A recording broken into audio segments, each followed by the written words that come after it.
Assalamualaikum warahmatullahi wabarakatuh.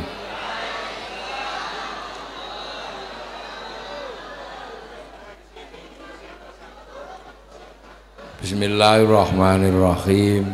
Bismillah, alhamdulillah. Wassalatu wassalamu ala rasulillah Sayyidina Muhammad ibn Abdillah wa ala alihi wa ashabihi wa azwajihi wa dhurriyyatihi wa ahli baitihi wa man tabi'ahum bi ihsanin ila yaumil qiyamah. Sedaya alim, para ulama, para kiai, wabil khusus Yai Munawwir, Yai Marsudi Syuhud, Yai Mu'ain dan seluruh kiai yang hadir, jajaran pengurus Jamaiyah Nahdlatul Ulama, para tamu undangan, khususnya Mbak Feve dan Ustadz Zulfikar, ini yang biasanya lebih tua 20 tahun, sekarang menjadi muda karena enggak pakai kupluk. Para hadirin wal hadirat yang berbahagia, alhamdulillah ini kita punya organisasi namanya Nahdlatul Ulama. Ini organisasi yang bacanya susah. Baca NU itu susah kalau bukan orang NU. Pokoknya kalau bukan orang NU itu suruh memahami NU itu susah. Kenapa? Karena Nahdlatul Ulama. Nahdlatul Ulama itu ya begini ini bentuknya. Iya. Ya gini nih, ini NU itu begini nih. Alim-alim tapi ya sarungnya ya begini. Pecinya ya hitam-hitam gitu. Surbannya ya kadang ada gambarnya calon presiden.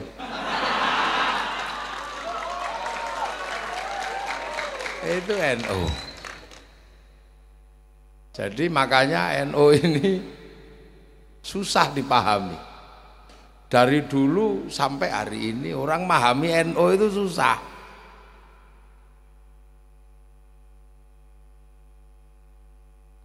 Susah memahami NU itu tidak mudah.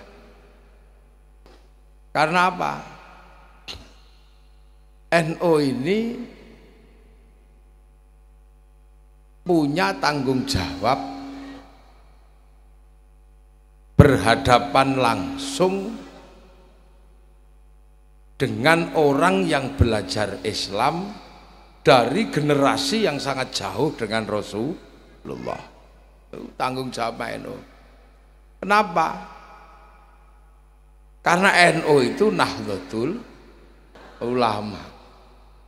Nah, ulama itu siapa? Pewaris para nabi. NU itu pewaris para nabi. Loh, ini ndak NU ya ndak ada loh.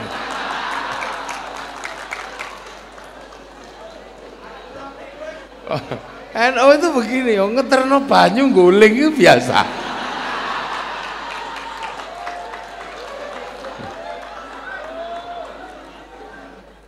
Jadi makanya NU itu tidak tegang. NU itu riang gembira.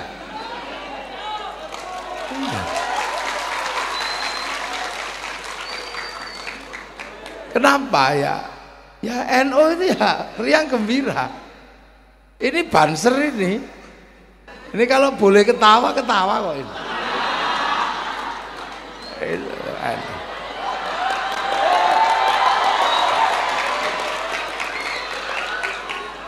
Tapi sama Yai Marsudi kan nggak boleh ini ketawa. Kalau ketawa diambil seragamnya. Jadi gini loh, ini NU, ciri khasnya seperti ini. Itu. Jadi NU itu ciri khasnya memang udah seperti ini. Jadi ndak serius-serius amat itu ndak. Makanya kita ini kadang dianggap nggak serius. Beragama itu nggak serius dianggap. Yang lain Allahu Akbar. NU cuman Allahu Akbar. Ya udah serius ya. Yang lain itu kalau takbir itu Allah. NU ya cuman Allahu Akbar. Lu itu NU. Ini yang kita mesti paham. Makanya NU itu sering dianggap tidak serius. Yang lain Allahu Akbar, Allahu Akbar. NU ya isa Allahu Akbar, Allahu Akbar. Ya dahul. NU. Ini ora NU ora ono. Lah itu. Makanya orang kalau ngelihat NU itu enggak detail tenan, mesti pangling lihat NU itu. Iki Islam asli apa ora gitu. Kalau lihat yang lain itu dengan mudah, oh ini soleh. Ini pasti orang baik ini dalam beragama karena jubahnya bagus, batu ireng. Orang sekira, oh bagus ini, cingkrang. Kiai itu rana sing rara serius plus. Ada ngutut.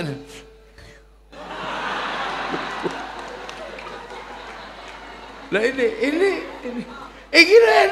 jadi kita ini sedang membicarakan diri sendiri. Agar malam hari ini seandainya ada orang bukan NU, ini paham karo NU. Gitu loh, dia paham. Jadi biar nggak diolok-olok. Ya. Jadi biar nggak diolok-olok dan biar juga mereka nggak kaget. Biar orang-orang itu juga nggak kaget dengan NU. Wong NU itu dablek.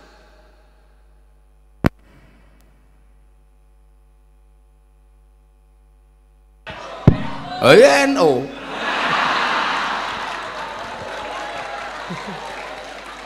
Biar nggak kaget. Karena orang ini mesti terkaget-kaget kalau lihat NU. Sampai peneliti Belanda itu bingung NU apa. Saking bingungnya sampai kesimpulannya itu nggak masuk akal. Jadi santri itu cirinya sudah deh kalau kamu di Indonesia ketemu dengan orang dengan model ini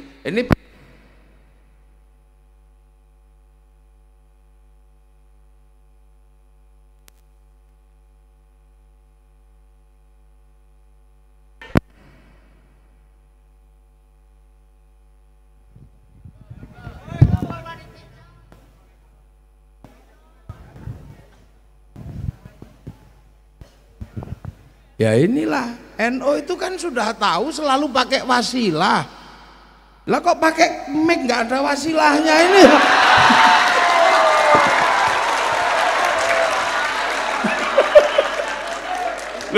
Malam hari ini, wong NU itu selalu pakai wasilah, ada penghubungnya. Lah kok nganggo mic Wahabi? Ini makanya ya mati, jangan kaget, sudah tidak usah heran ini. Jadi inilah resiko tanpa wasilah itu. Makanya deh, ini biar orang itu tidak kaget.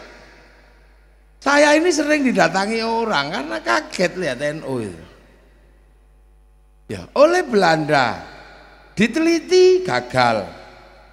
Sampai ada yang meneliti cuman dengan 3 terminologi: santri, priyayi, abangan. Santri itu ya cirine itu gak ilok tenan itu. Priyayi itu pekerja. Ya, pekerja termasuk Ya orang-orang intelektual yang bekerja sama Belanda. Ini abangan itu ya Rojo dan teman-temannya. Nah, ini santri itu ya ketone miring,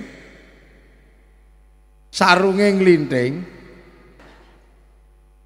mambu rokok, gudiken.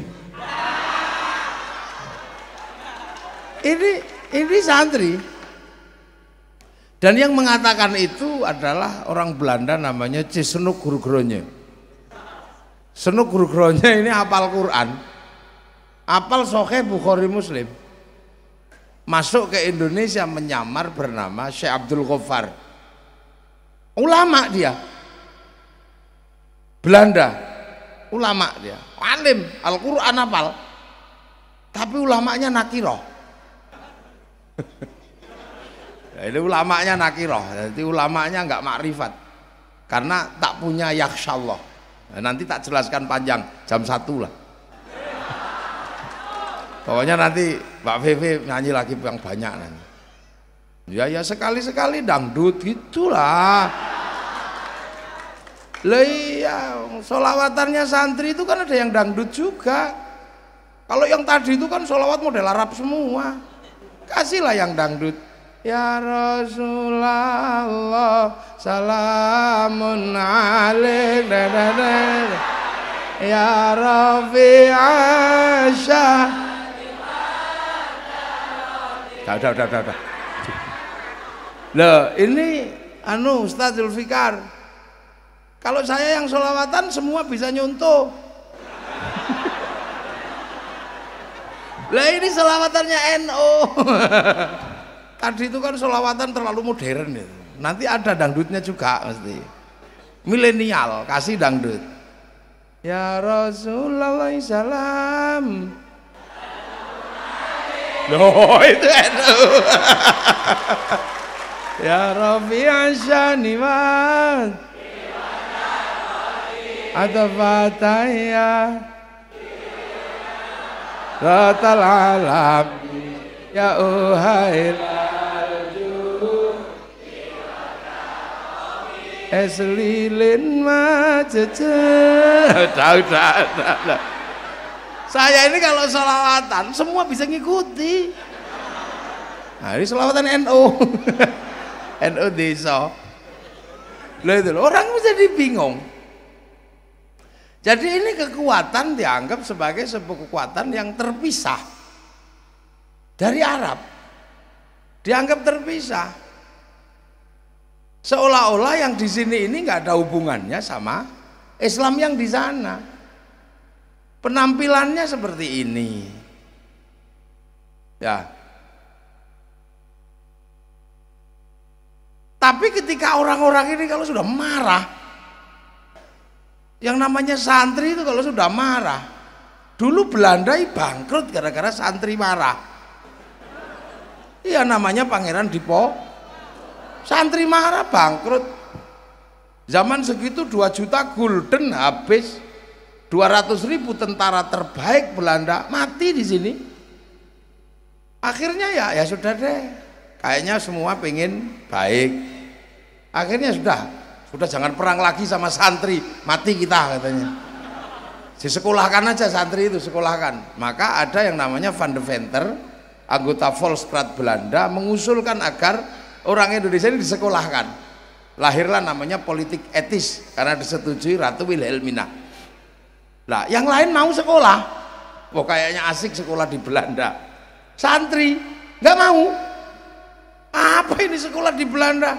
Rusak kita nanti, udah nggak usah sekolah sana. Kita sekolah model yang ada aja. Karena kalau mengikuti Belanda nanti kita jadi kayak Belanda. Man tasyabbaha biqaumin fahuwa minhum. Siapa yang menyerupai Belanda sama dengan Belanda. Dan perlawanannya basic, perlawanan kebudayaan. Belanda pakai jas, santri pakai baju. Belanda pakai celana, kita pakai sarung. Belanda pakai sepatu, kita pakai sendal. Nah santrinya akhirnya Belandanya pusing, akhirnya ikut. Santri akhirnya pakai baju biasa, pakai surjan. Pengikut Belanda pakai belangkon. Santrinya pusing akhirnya. Loh kok mirip kayak kita juga. Akhirnya Belandanya pakai sarung, akhirnya kok mirip juga. Akhirnya sendalnya ganti, kita pakai sendal kayu. Belanda ikut pakai sendal kayu. Akhirnya santrinya, udah deh pakai sendal kayu, tapi pentolnya satu aja gitu. Nah itu maka ada santri Bakia. Akhirnya ini disekolahkan nggak mau, bikin sekolahan sendiri. Sama Belanda akhirnya dikejar-kejar kemana-mana. Lah santri lari ke kampung salah satunya sampai Citangkolo ini.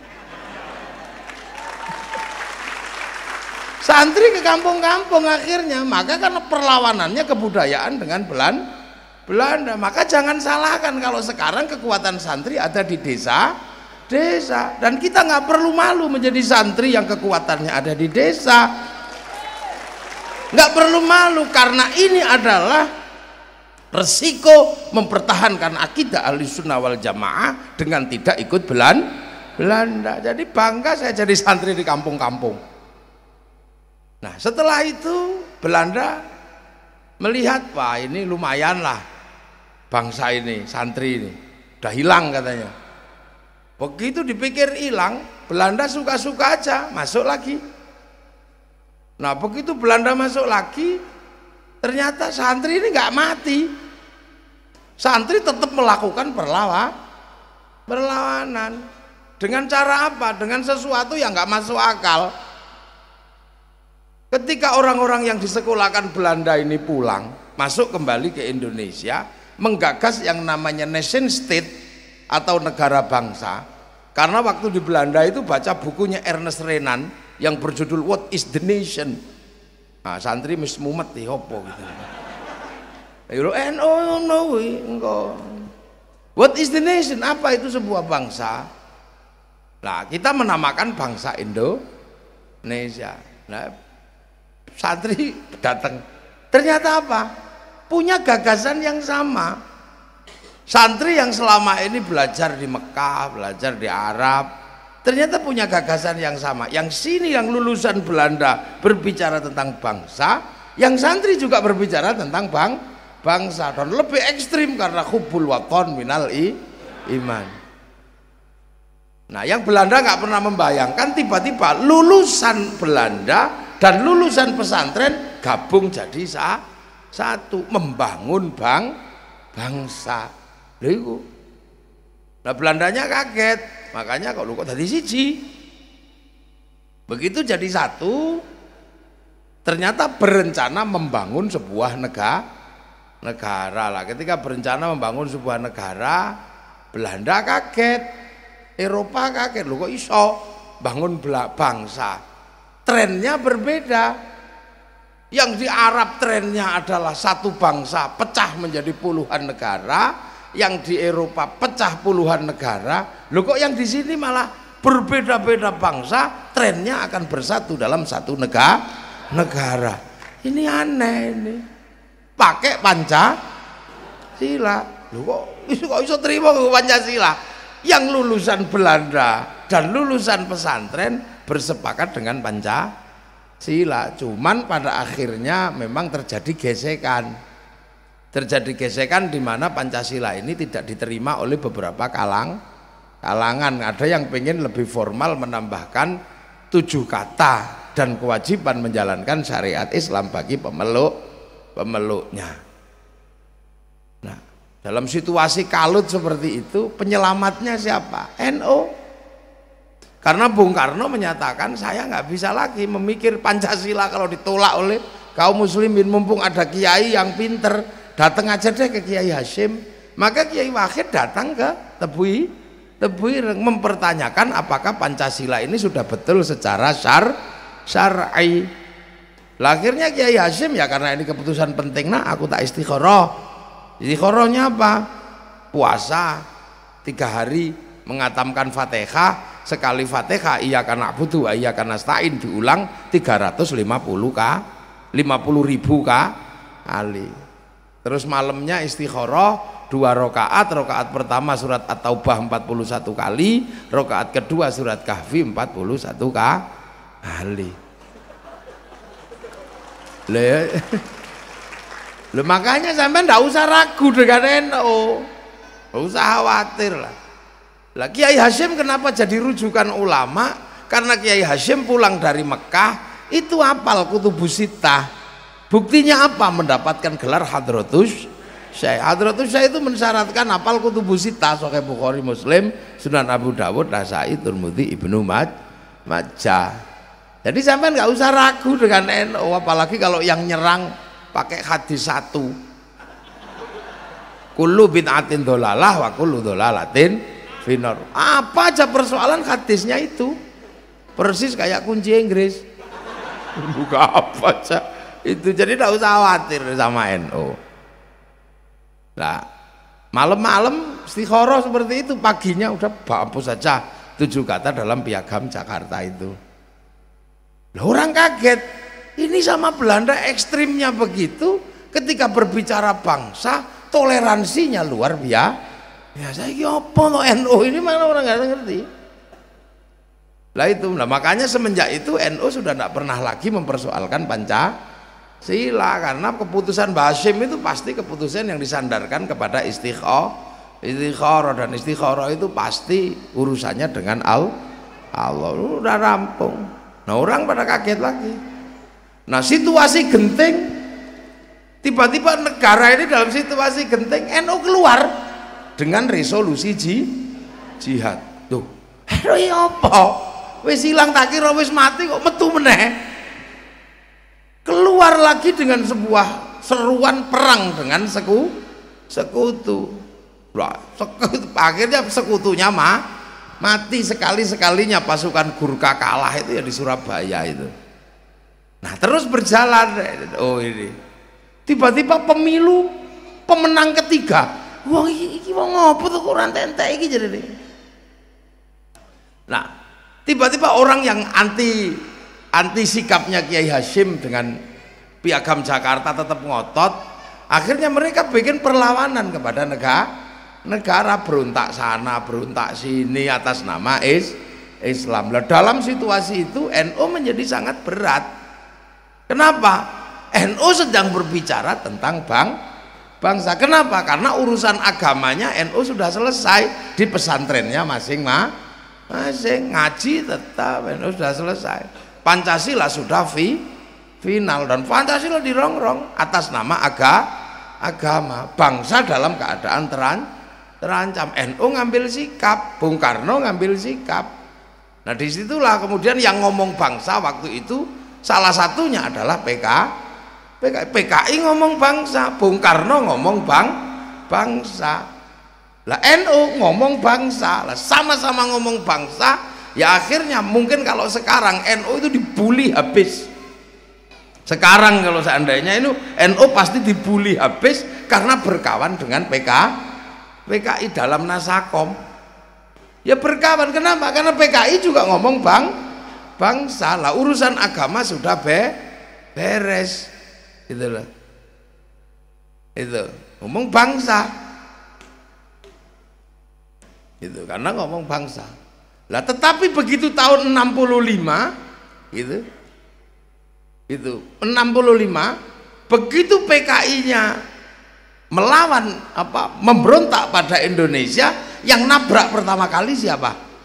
NU. Jadi kalaupun NU itu kucing pun kalau ngomong bangsa teman. Jadi di situ tahun 65 bukan apa-apa. Kenapa kemudian ada Nasakom? Ya karena semuanya sedang berbicara bangsa, karena waktu itu ancaman bangsa adalah dari radikal-radikal kanan. Sudah, akhirnya bangsa selamat lah. Tapi selamatnya bangsa Indonesia jatuh ke tangan Pak Harto, dan Pak Harto mau tidak mau merapikan kondisi bangsa, bikin fusi partai. Lah, ketika Pak Harto bikin fusi partai, NU ditaruh di P3, Partai Persatuan Pembangunan waktu itu.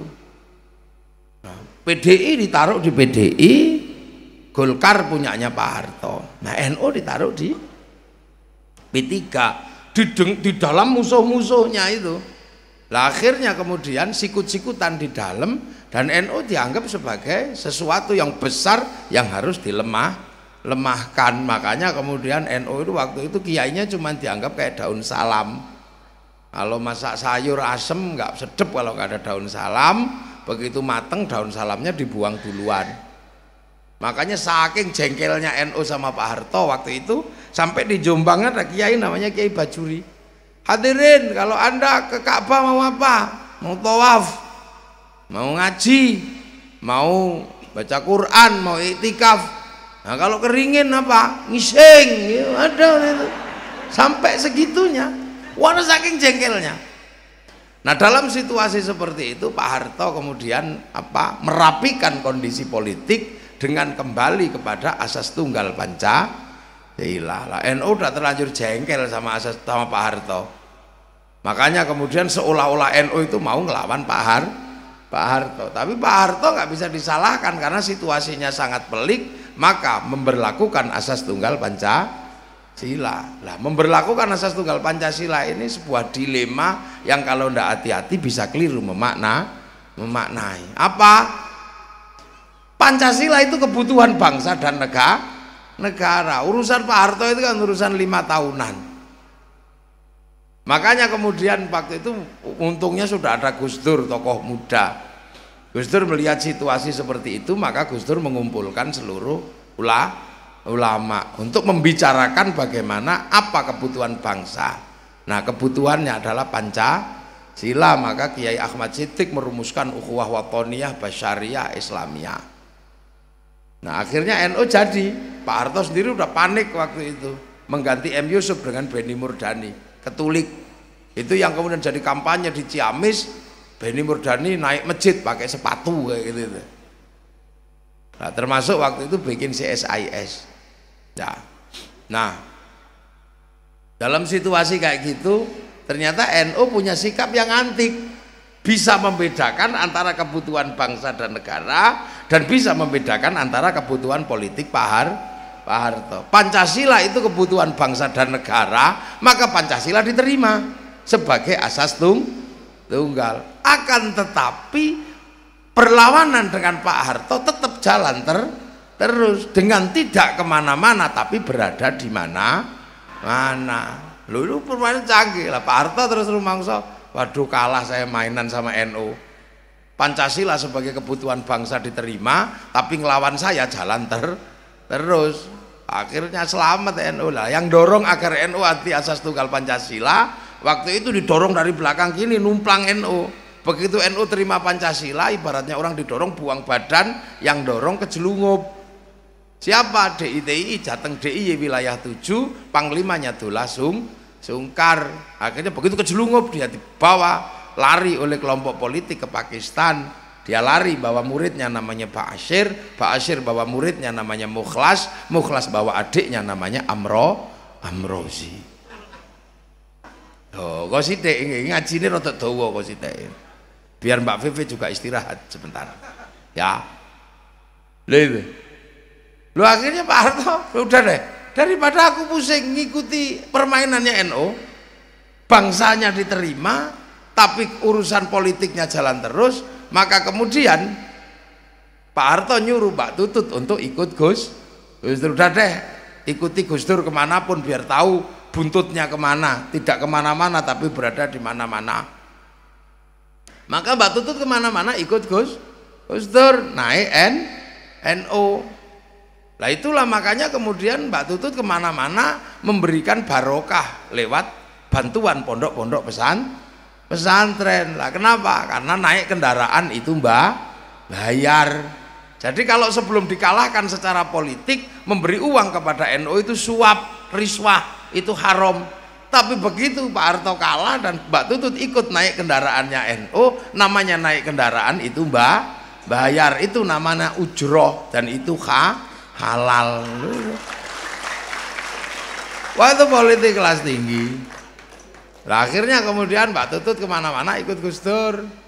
Lah Gus Dur cerita waktu itu ke saya sambil ngantuk-ngantuk cerita lah, karena Mbak Tutut naik bis saya nyopir, Mbak Tutut cuma tidur aja, saya capek.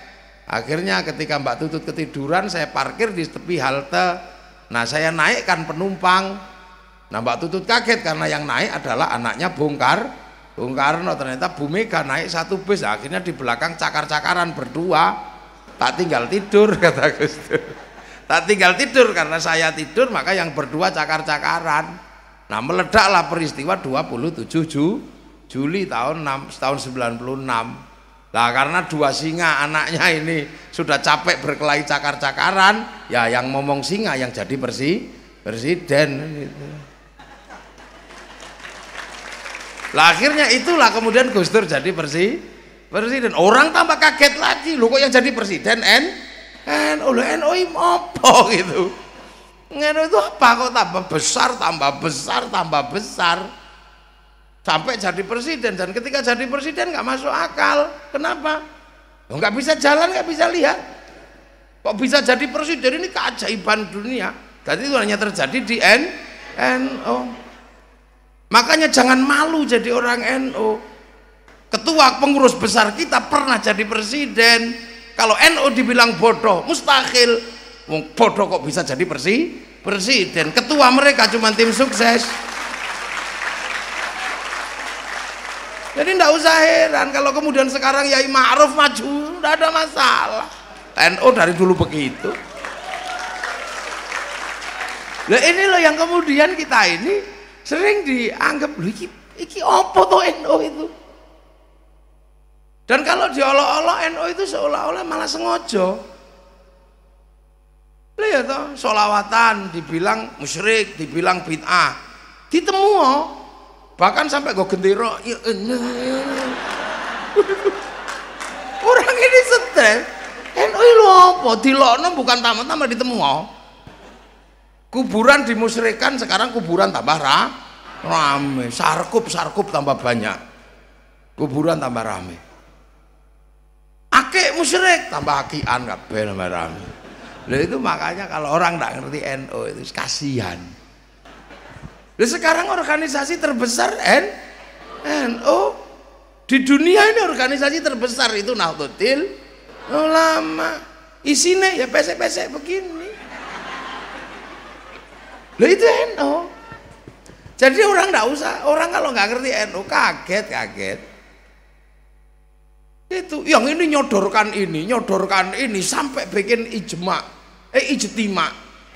Sampai bikin ijtima. Lu nggak laku juga. Malah yang diem-diem aja jadi wakil presiden. Ini apa tuh NU itu? Ya sebenarnya kalau yang bisa jawab persis ya Kiai Marsudi, wong pelakunya beliau.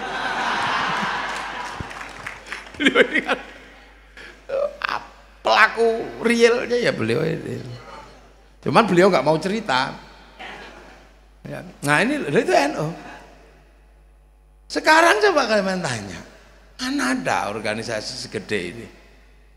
Nah inilah NU. Lah kenapa sih? Yang sekti itu apanya sih sebenarnya?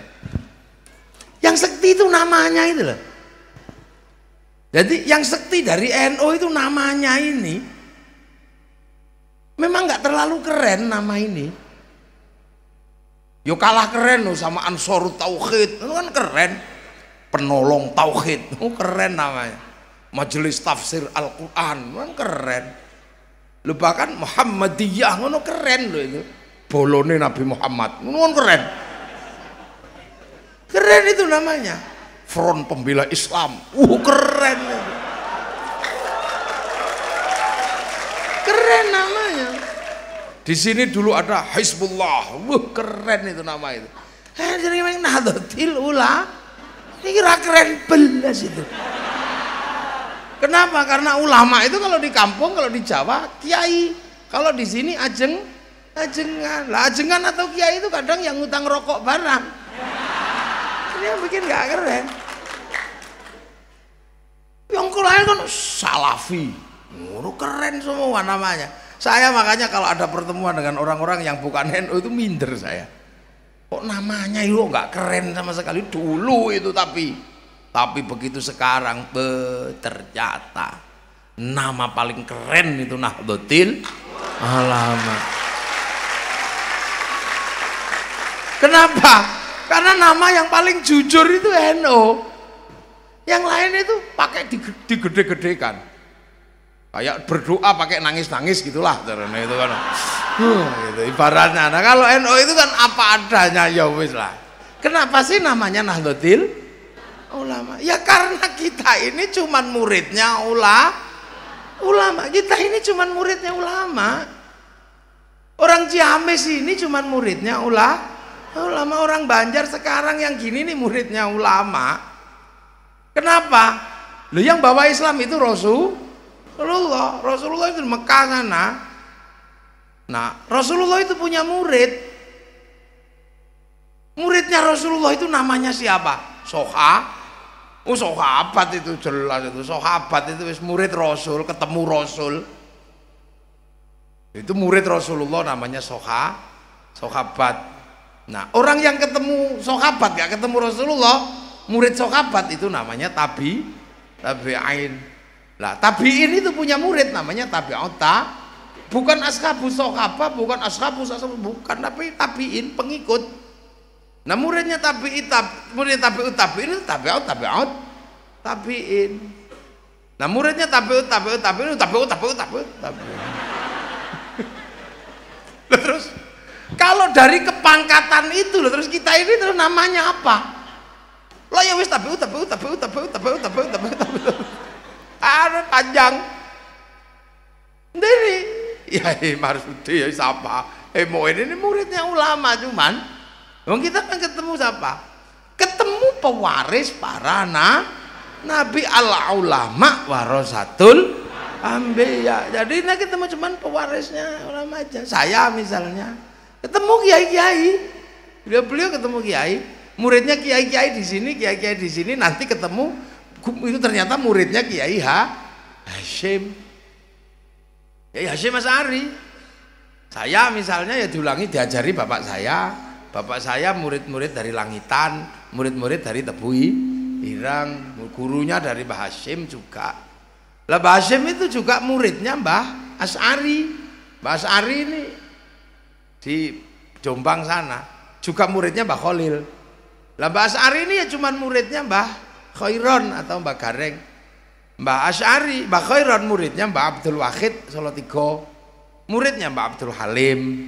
Beliau muridnya Mbah Sufyan, Mbah Sufyan muridnya Mbah Jabar, Mbah Jabar muridnya Mbah Abdul Rahman Sambulasem, muridnya Mbah Abdul Halim Benowo. Beliau muridnya Mbah Cokrojoyo Sunan Geseng, muridnya Sunan Kalijogo. Sunan Kalijogo murid Sunan Bonang. Sunan Bonang muridnya Sunan Ampel. Sunan Ampel muridnya Mbah Ibrahim Asmoro Kondi, muridnya Syed Jumadil Kubro, muridnya Syed Muhammad, muridnya Syed Ahmad Jalaluddin Cempo, muridnya Syed Abdul Malik, murid Syed Alawi Amil Fakih, murid Syed Ahmad Sokib Mirbat.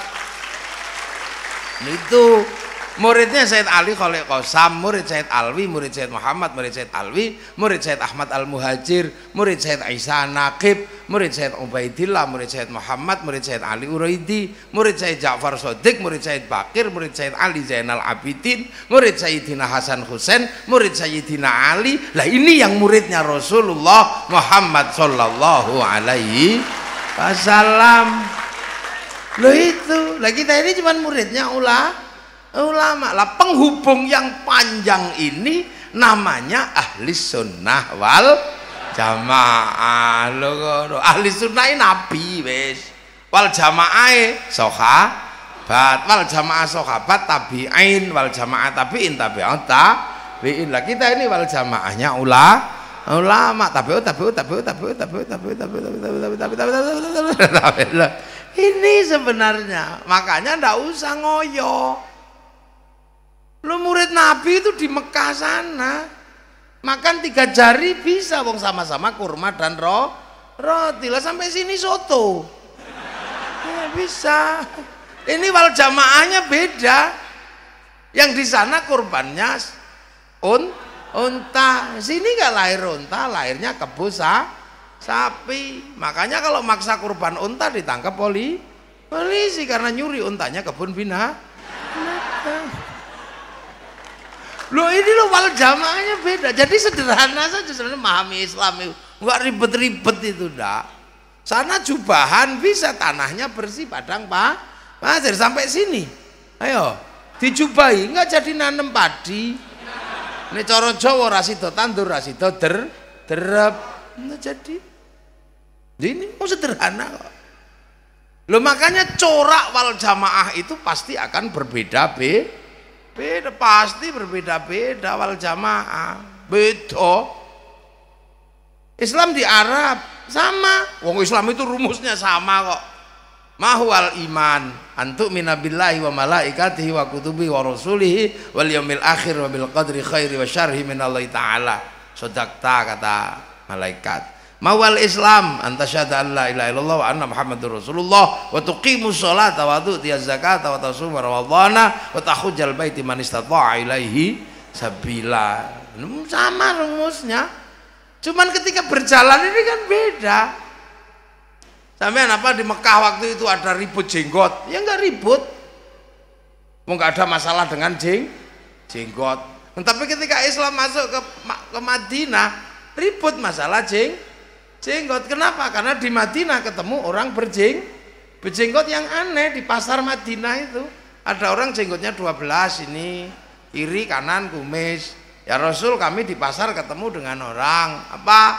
Orangnya itu ya Rasul, dagangannya bagus tapi kumisnya cuma segini. Oh itu Cina. Makanya utlubul ilma walau bisin. Besoknya lagi ketemu dengan orang penampilannya beda. Ya Rasul, di pasar ada yang aneh deh. Apa? Itu orangnya nggak punya jenggot. Apa orangnya itu kalau jualan culasnya luar biasa. Ini suka bohong ini, suka bohong itu. Katanya sudah ada yang nawar padahal belum. Oh yang biasa begitu Yahudi. Kamu kalau pengen lihat Yahudi cirinya gampang. Nggak punya jenggot orangnya. Rambutnya hitam walaupun tua punya gigi. Oh, kok gitu ya Rasul? Iya, wong itu umatnya Nabi Musa dulu. Nabi Musa waktu mau dicabut nyawanya, malaikat Israel ditempiling. Sampai baca tafsir Ibnu Katsir itu ada. Puak, kepalanya pecah, matanya keluar. Tapi karena malaikat ya kembali lagi celing gitu. Kenapa? Tempeleng ya Allah. Loh, kamu jangan macam-macam sama orang itu. Jangankan kamu, aku aja pernah ditantang kok sama dia. Itu namanya Musa. Dulu nanya, ilmumu udah habis apa ya Allah? Enggak, tak kasih Khidir. Nah dia gagal nyari dan gagal belajar di sana. Pokoknya kalau ketemu dia yang hati-hati. Besok kalau datang yang sopan. Iya ya Allah. Datang, assalamualaikum ya Musa. Salam. Apa? Mau tak tempeling lagi? Enggak. Musa, nyawamu sudah expired. Waktunya tak cabut. Waktunya tak cabut. Expired. Ya tapi besok lagi bilang dong yang baik. Coba cabut aja. Enggak, sebenarnya temanku udah bilang rambutmu sih sudah putih, jenggotmu sudah semrawut, gigimu sudah rontok. Oh gitu ya, sudah cabut. Tapi orang Yahudi kan pinter akalnya. Ketika Nabi Musa dicabut karena giginya rontok, rambutnya putih, jenggotnya semrawut, nah dia iseng, giginya diperbaiki, jenggotnya dicukur, rambutnya disemir, supaya kalau malaikat datang, oh belum waktunya. Ini kan cara beragama. Ini kan cara beragamanya orang Yahudi. Itu loh, belum waktunya. Makanya orang Yahudi itu kalau mati biasanya suka digundul plontos itu. Terus dikasih baju yang bagus biar dikira tidur. Makanya ada cerita bagi orang Yahudi, pernah satu ketika malaikat mungkar nakir pangling kaget. Ada bayi digundul, apa orang tua digundul dikira bayi. Ya Ridwan dapat bayi mati. Tapi besar ini. Oh bukan, itu bukan bayi, itu digundul katanya. Enggak, protapnya kalau nggak ada bulunya, nggak ada giginya, ini bayi. Enggak itu digundul. Kok kamu tahu? Aku pengalaman, itu Yahudi yang suka begitu. Coba dong buktikan ke saya, gimana cara membuktikan? Oh gampang, saya punya bidadari banyak. Bidadari turun, nggak usah pakai baju. Akhirnya bayi palsu itu cuing doang kan dia bilang gampang. Ini lah itu loh, makanya itu dulu dilarang. Makanya tafsir Israiliyat itu dilarang kan, orang Bani Israel itu suka iseng bener kalau nafsirkan ayat itu. Termasuk kenapa laki-laki begini perempuan begitu, itu orang Bani Israel asik itu kalau nerjemahkan. Gara-gara buah khuldi buahnya 6, dipetik 3 untuk Nabi Adam, 3 untuk Siti Hawa. Siti Hawa mau makan nggak bisa mecah, kulitnya keras, pukul sama Nabi Adam pecah. Begitu mau dimakan ketahuan sama Allah, saking takutnya sembunyikan sini. Makanya terus pecah itu. Nah yang 2 taruh sini, makanya itu. Lah iya ini, tapi itu jangan dipakai karena itu tafsir Bani Israel. Nah, yang laki-laki Nabi Adam satu ditelen nyantol di sini. Nah, yang dua karena dipetik masih ada gagangnya, taruh di sini. Loh, itu di zaman Rasulullah baru ada, makanya kamu jangan ya. Tolong kamu jangan cukur jenggotmu biar nggak kayak orang Yahudi. Maka urusan lihyah itu urusan untuk menyelisih orang Yahudi dari situ asalnya. Lah jadi ribet kan gara-gara Kiai Said bilang orang jenggotnya panjang goblok. Wah, itu aja yang jadi ribet. Itu gara-gara Kiai Said merespon orang Indonesia yang mengatakan Wali Songo itu nggak ada. Mereka ini kan lama mengatakan Wali Songo itu nggak ada. Melakukan studi Gajah Mada itu Islam, namanya Gajah Mada kan ada itu. Lah saya waktu itu diminta untuk menseminarkan Gajah Mada dengan nama Gajah Mada. Saya tak seminarkan, saya ngomong aja, saya nggak mau ngomong panjang-panjang. Loh kenapa? Kiai, lah saya ini jengkel aja. Ini yang nulis ini dan orang-orang ini masalah buat saya. Kenapa masalah? Mereka inilah orang yang selalu mengatakan bahwa mendoakan orang mati itu nggak nyampe. Lu ini mendoakan orang mati aja nggak nyampe, malah sekarang mengislamkan orang mati. Gajah Mada sudah mati malah diislamkan, nggak mau ngomong, saya pulang saya. Loh, kan ya toh? Ini orang selalu mengatakan doa orang hidup kepada orang mati itu nggak nyampe. Lo kok malah ngislamne wong mati gila ya, wong kocel kok. Itu untuk mengatakan Wali Songo tidak ada ya, termasuk ada Zainal Abidin, ada Badrus Salam mengatakan Wali Songo itu fiktif, nggak ada. Lah Kiai Said sebagai ketua NU merasa punya tanggung jawab. Wali Songo kalau nggak ada lah NU itu ikut siapa? Wong penerus Wali Songo. Lah akhirnya Kiai Said jengkel karena yang olok-olok NU Wali Songo nggak ada itu jenggotnya panjang semua. Soalnya jenggotnya kan panjang-panjang. Ya olok-olok sama Kiai Said, dasar orang kalau jenggotnya panjang itu goblok. Akhirnya mereka nggak sadar bales Kiai Said yang goblok. Wong penerus Wali Songo kok mengatakan orang berjenggot itu goblok, padahal seluruh Wali Songo berjenggot. Lah katamu kemarin nggak ada. Lu berjenggot. Loh itu terus digoreng sana goreng sini loh. Inilah orang kalau nggak paham ini, makanya bagi Kiai NU nggak peribet masalah jenggot itu. Mau jenggot-jenggotan lah, mau nggak ya nggak lah, biasa aja. Nah di pasar Madinah ketemu orang Romawi. Orang Romawi itu senengannya jualan jubah Romawi itu pakai korset sininya, makanya kalau pakai jubah Romawi begini, terus panjang sisa kainnya ada yang bawakan. Makanya orang kalau pakai jubah Romawi itu sombong. Maka kemudian sama Rasulullah biar gak sombong, potong isbal. Maka urusan isbal itu urusan sombong. Maka bagi Kiai nggak ada masalah. Wong di sini nggak ada orang sombong karena kainnya panjang. Malah yang cingkrang sebagian sombong. Nah ini kan biasa aja. Ini problem budaya waktu itu sebenarnya. Terus Islam setelah itu jalan. Lah pindah ke Persia. Lah di Persia sudah Nabi sudah nggak ke sana, yang ke sana Sayyidina Ali. Lah Sayyidina Ali ini yang kemudian di sana berbesan dengan Raja Rustum. Raja Rustum itu raja Majusi, raja Persia. Nah, raja Persia inilah yang kemudian masuk Islam karena mengambil menantu Sayyidina Husain, lahir Sayyid Ali Zainal Abidin. Lah karena raja Majusi masuk Islam, orang Majusi menyembah api. Lah api Majusi itu ditaruh di bangunan tinggi namanya Manaro. Makanya begitu masuk Islam apinya dibuang, Manaronya ditaruh depan masjid. Sampai Jawa namanya Menoro, sampai Citangkolo namanya Menara. Loh itu aja kok ribet semuanya. Jadi ada yang ribet. Lah di Persia itulah kemudian terjadi peristiwa politik. Peristiwa politik apa? Rebutan kekuasaan setelah Sayyidina Ali. Lah setelah Sayyidina Ali rebutan kekuasaan, perang di situ.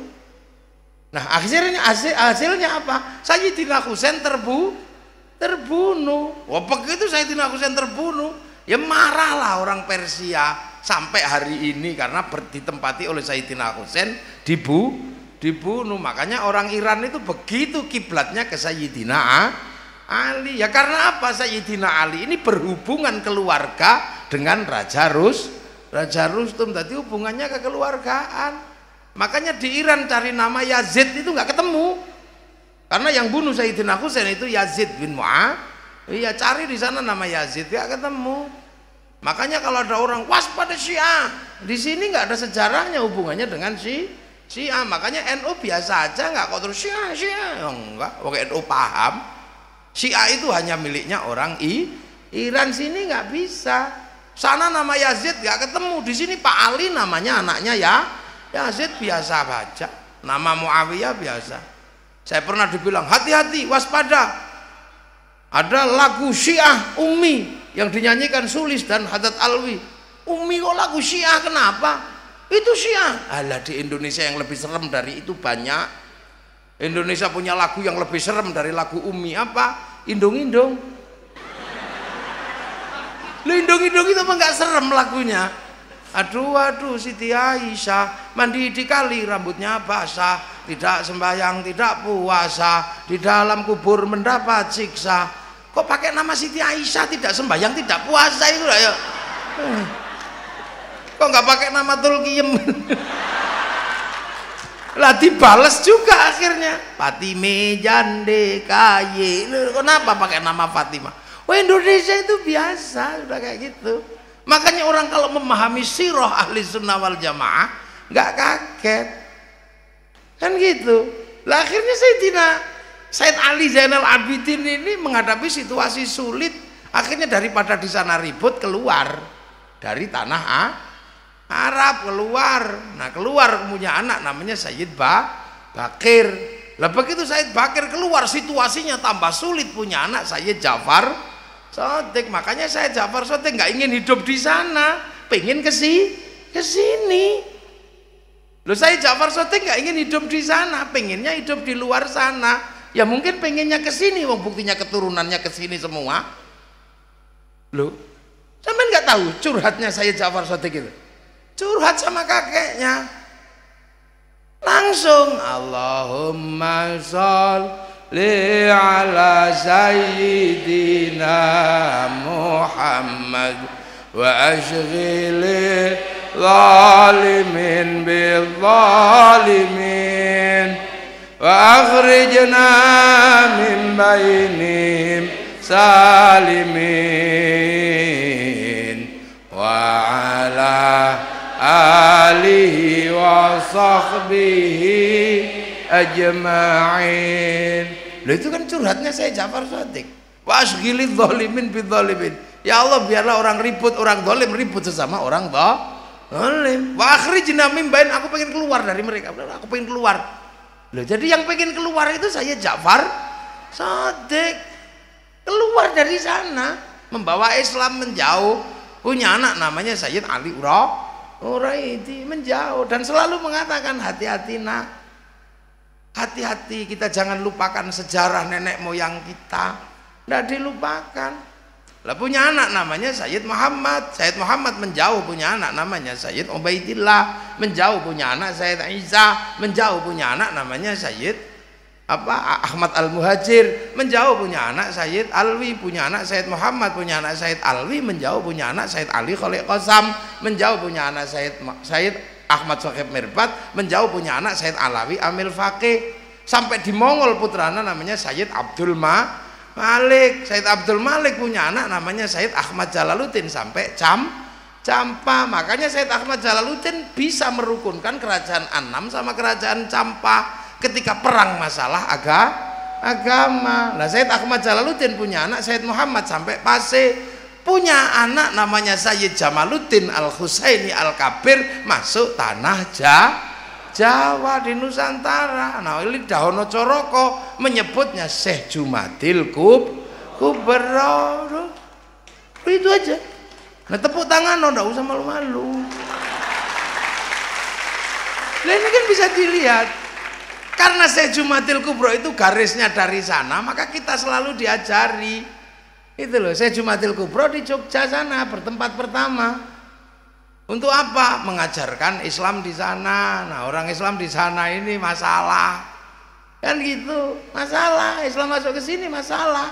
Kenapa? Ketemu orang Hindu.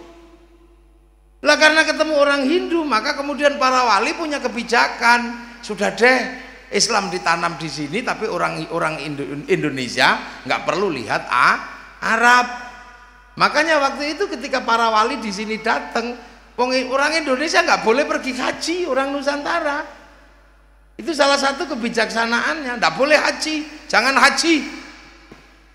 Nah itulah makanya orang Islam di sini waktu awal nggak ngerti budaya Arab, ngertinya ya Islam gitu aja, nggak ngerti budaya sana. Karena orang Jawa waktu itu dilarang pergi haji. Loh ini kan kenapa dilarang pergi haji? Lah soalnya orang Jawa kalau pergi haji konslet. Karena ini Hindu tidak boleh menyembah di candi, tidak boleh. Candi itu tumpuan batu. Kalau kemudian dia belum imannya belum kuat, pergi ke Mekah kaget lihat Ka'bah juga dari batu. Makanya orang Jawa nggak lihat ke sana. Di sini tidak boleh dengan air suci, sampai Mekah air zam-zam. Di sini nggak boleh Tugu Batu, sampai sana Jabal Rohmah. Perjalanan suci pakai kain selempang, di sini warnanya kuning, di sana warnanya putih. Setelah perjalanan suci urusannya sama rambutnya, sini digundul, di Arab tahallul. Selesai perjalanan suci menyembelih binatang, di sini gadri, di sana korban. Makanya tidak boleh, udah nggak usah ke sana deh. Cukup sholat Jumat di masjidnya masing-masing 41 kali Jumat, tidak putus. Nah itulah maka kemudian ada cerita orang Jawa kalau waktu itu pergi haji ke Gunung Merapi karena Syekh Jumadil Kubro ada di Gunung Merapi. Loh itu bukti bahwa Islam yang datang ke sini jalurnya dari dzurriyyah Rasul. Jadi kalau ada orang Jawa pergi haji kok ke Gunung Merapi dulu, untuk apa? Agar orang sini tidak konslet. Makanya kemudian cukup ke masjidnya masing-masing 41 kali Jumat. Jadi orang Jawa yang dulu pergi haji ke Gunung Merapi itu bukan pergi ibadah haji seperti ke Mekah, tapi sholat Jumat 41 kali tanpa putus di masjid Gunung Merapi karena Syekh Jumadil Kubro ada di Gunung Merapi. Jadi itu adalah arkeologi pengetahuan pertama yang bisa diambil bahwa memang Islam di sini itu dari awal Islamnya masuk tapi budaya Arabnya tidak masuk. Loh akhirnya selamat Islam itu. Makanya santri Lirboyo aja pakai peci putih nggak boleh waktu itu. Karena kalau pakai peci putih jangan-jangan lupa kedudukannya masih santri, jangan-jangan merasa sudah kiai. Lah sekarang belum diajar ngaji sudah diubel-ubel tebel sekali.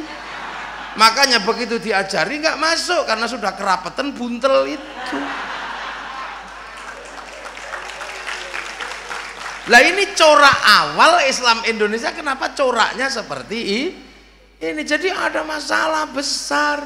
Tapi setelah orang Indonesia bisa menata imannya dan proses ambil alih pengetahuan jalan, ya pergi haji nggak ada masalah. Lah bukti lagi bahwa di sini ini dikembangkan oleh dzurriyyah Rasul. Di sana ada bulan duka, bulan Asyura. Sampai di sini namanya bulan Suro. Buntutnya aja yang diambil. Kan orang sini kan Asyura Suro, Muhammad Mat, kan gitu. Zainal Arifin Ipin, Zainal Abidin Bidin.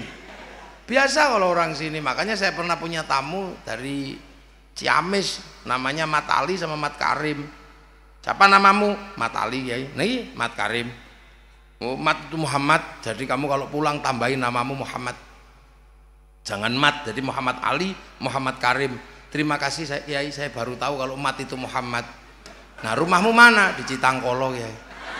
Sebelah mana? Itu belakangnya Muhammad Drosah ya. Ya nek madrasah ya madrasah aja, enggak usah pakai Muhammad Drosah. Lah itu makanya di sana bulan Asyura, karena itu bulan duka, maka penerus para wali di sini kalau bulan Asyura tidak mantu, nggak nikahin anak. Ini penghormatan pada bulan duka di bulan Asyura. Ini loh buktinya, makanya di sini pakai bubur merah putih. Semenanjung Melayu sana pakai tabui. Santri-santri biar gak lupa dengan peristiwa itu, di setiap bulan Syuro bikin santunan anak yatim. Jadi kalau orang Jawa kok gak mantu di bulan Syuro, itu adalah bukti Islam otentik yang datang dari Timur Tengah ke sini. Bukan karena kemudian orang sini, jadi bukan karena orang sini hormat kepada Ratu Kidul, bukan. Kata siapa Ratu Kidul mantu? Itu karya fiktif. Yang ngarang orang Islam awalnya santri tapi nggak kuat miskin, kemudian ikut Belanda. Santri itu namanya Ngabdullah, kemudian masuk Islam, ikut Belanda, berubah nama menjadi Kiai Tunggul Wulung. Lah Kiai Tunggul Wulung ini nulis 2 serat yang sangat berbahaya. Satu serat Sabdo Palon Noyo Genggong, yang kedua Darmo Gandul Gatolo Lucu. Ya. Jadi di sini ya akhirnya kemudian punya murid namanya Samsudin, pindah ke Rawang, mendirikan pondok pesantren Quran dikenal dengan nama Syekh Kuro. Punya murid Datuk Kahfi, pindah Amparan Jati Cirebon, punya murid Syarif Hidayatullah Sunan Gunung Jati yang menyebarkan Islam sampai di tanah Jawa Barat. Lah putranya Syekh Jumatil Kubro yang ke timur namanya Ishak, punya anak Sunan Giri, anak satunya namanya Ibrahim, melahirkan putra Sunan Ampel, menghadapi kekuatan di Jawa Timur. Makanya Islam kemudian bergerak biasa, wal jamaahnya terus berkembang. Nah menghadapi orang Hindu ya kayak begini waktu itu ya, dengan cara-cara Islam. Nah inilah yang kadang kita lupa bahwa kita ini punya tradisi itu. Nah Sunan Ampel punya putra namanya Aryo Abdillah, pindah ke Palembang, menyebarkan Islam di sana. Nah punya murid lagi satunya Datuk Ribandang, pindah ke Sulawesi, menyebarkan Islam di Sulawesi. Punya murid Khatib Dayan, pindah ke Kalimantan, menyebarkan Islam di sana. Nah inilah maka pelajarannya adalah pelajaran dasar pengislaman di tanah yang jauh. Nah kemudian kita akhirnya bisa melihat Sunan Ampel punya putra Sunan Bonang, punya murid Sunan Kalijogo, punya murid namanya Mbah Sunan Geseng punya murid Mbah Abdul Halim Menowo, punya murid Mbah Abdul Rahman, punya murid namanya Mbah Jabar, punya murid Mbah Sufyan, punya murid Mbah Abdul Halim, punya murid Mbah Abdul Wahid, punya murid Mbah Khairon, punya murid Mbah Asy'ari, punya putra Kiai Hasyim Asy'ari, pendiri Jam'iyah Nahdlatul Ulama. Betul. Jadi makanya NU itu ya besar, ngerti caranya ngomong. Jadi ndak usah heran Islam itu tangan NU besar. Wong wal jamaahnya beda. Sholat ya sama aja.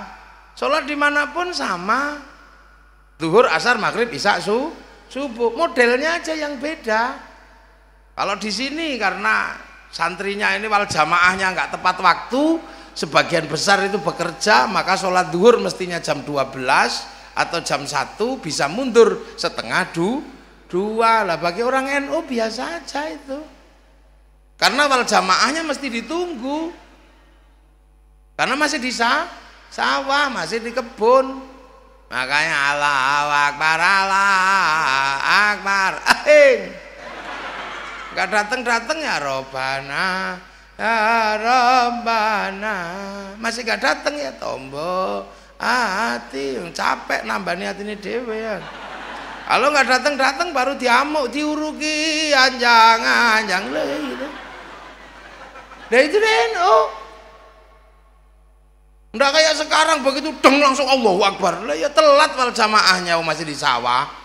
Padahal as-sholatu ala waktu ya, sholat itu di atas waktu sholat. Habisnya sholat duhur itu waktu asar. Sholli fardhu dhuhri arba'in Allahu Akbar, dapat 1 rakaat kok deng asar masih boleh, wong kepalanya masih di sholat zuhur. Apa sampean ribut? Lah iya Pak, aku pulang yuk nanti jamaah. Nah kenapa Bu? Ya kita udah mepet ini, pulang dari sawah. Pulanglah berdua, mau jamaah. Ternyata istrinya bilang, Bu apa Pak, aku ngompol, tak mandi dulu ya, nanti sampean sholat duluan biar nggak telat, nanti saya makmum. Oh ya. Loh akhirnya apa? Akhirnya ya makmum, sholat makmum.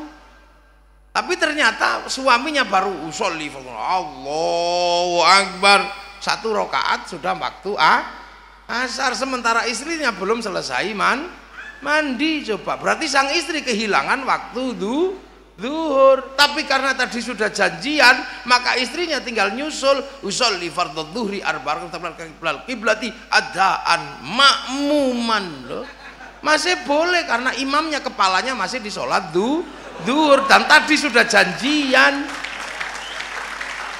Lu wong fikih itu enak, tapi jangan dibikin sering-sering ya. Dulu itu enak, itu wal jamaah ndak ribet sama sekali. Ausalli Allahu Akbar. Nih gitu aja. Enggak ada kok kiai Allah. Bukannya kiai nggak tahu dalilnya, tahu dalil begini ya ngerti, gini-gini ya begini ya ngerti. Tapi kiai menyesuaikan dengan jamaahnya, wong wal jamaah. Nah jamaahnya ini matanya kan gini. Makanya pakai yang Allahu Akbar biar nggak ganggu. Kalau Allahu Akbar, ya ikut nyetop apa itu ya gitu. Makanya kiai milihnya bukannya nggak milihnya Allahu Akbar. Wah ada kiai kok Allahu Akbar. Nggak ada. Karena kakinya santri itu wal jamaahnya itu cap salep 8. Oh, kerangan biasa aja makanya ya. Lawal jamaahnya kiai ini kan nggak khusyuk. Kenapa? Karena sinyalnya jauh. Mekah sama sini jauh, ini pemancar lokal ini di Tangkolo ini. Masjid di sini kan pemancar lokal, maka sinyalnya kadang hilang. Allahu Akbar, ada bakso liwat, hilang. Ada ting ting ting, bakso. Sinyalnya hilang.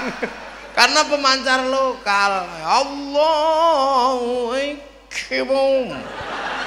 Bismillahirrahmanirrahim. Sabbihisma rabbikal a'la alladzi khalaqa fasawwa. Lama ini. Lama.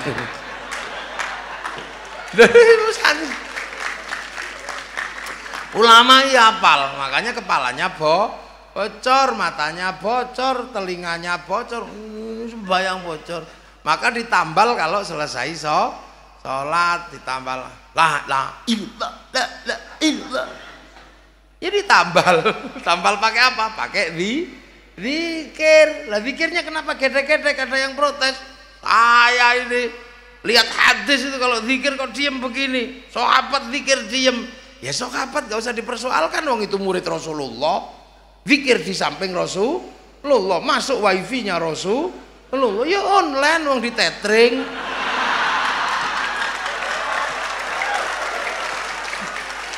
Wong di tethering. Lah kita nyontoh generasi sahabat diem gini ya tidur. Makanya kita gedek-gedek dan bunyi. Ya bunyi lah kalau ikut diem kayak sahabat gini loh.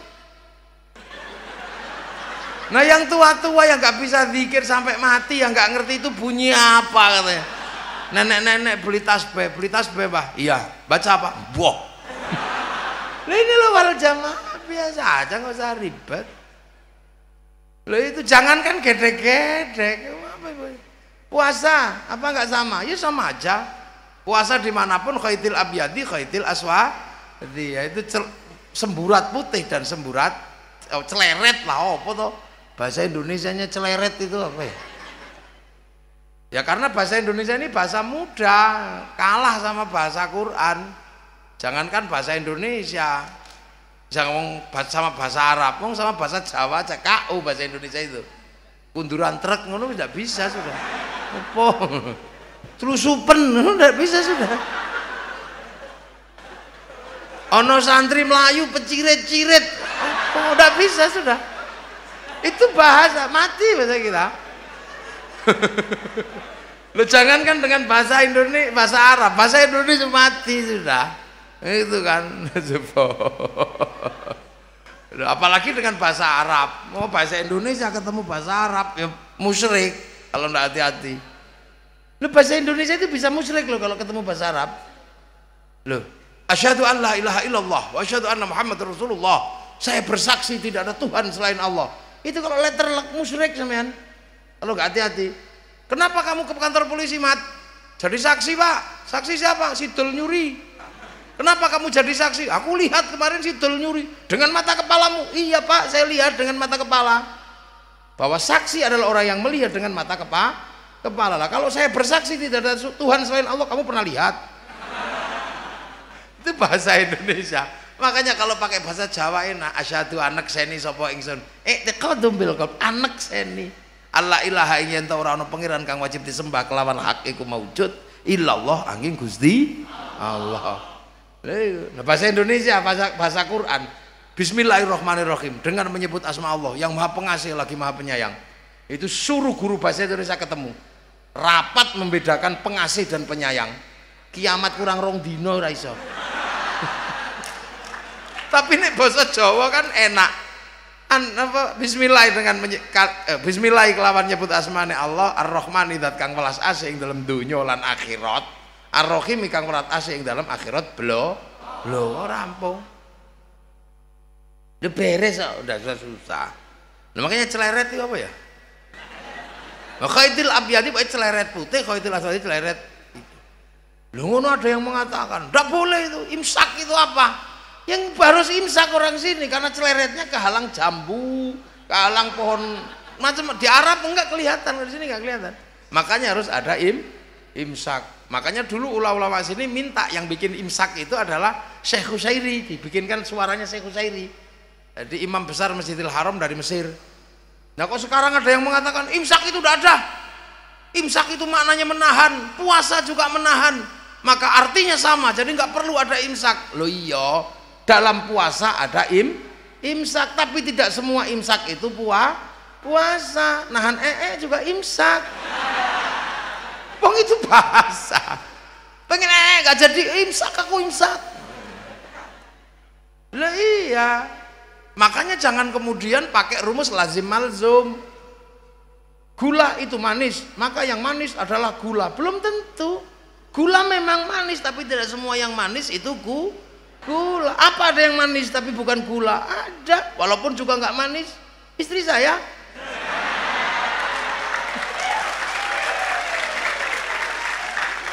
dia manis tapi bukan gula.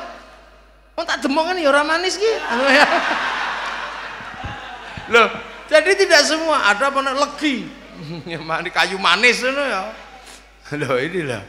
Makanya orang ini kadang, tapi kenapa pakai imsak? Ya imsak. Pakai suara, karena kalau pakai ayam nggak istiqomah. Karena kalau ada yang hamil di luar nikah, kokoknya habis maghrib. Nah itulah, makanya di sini akhirnya kan pakai imsak, malamnya tuk-tik.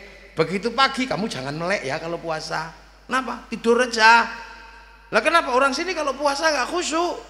Kalau keluar rumah lihat jambu, lihat mangga. Di Arab kan khusyuk, orang lihat padang pasir. Siapa pengen makan pasir? Ini ada. Di sini lihat jambu, lihat apa. Udah, daripada kamu melek gak khusyuk tidur. Dalilnya ada, Kiai. Ada.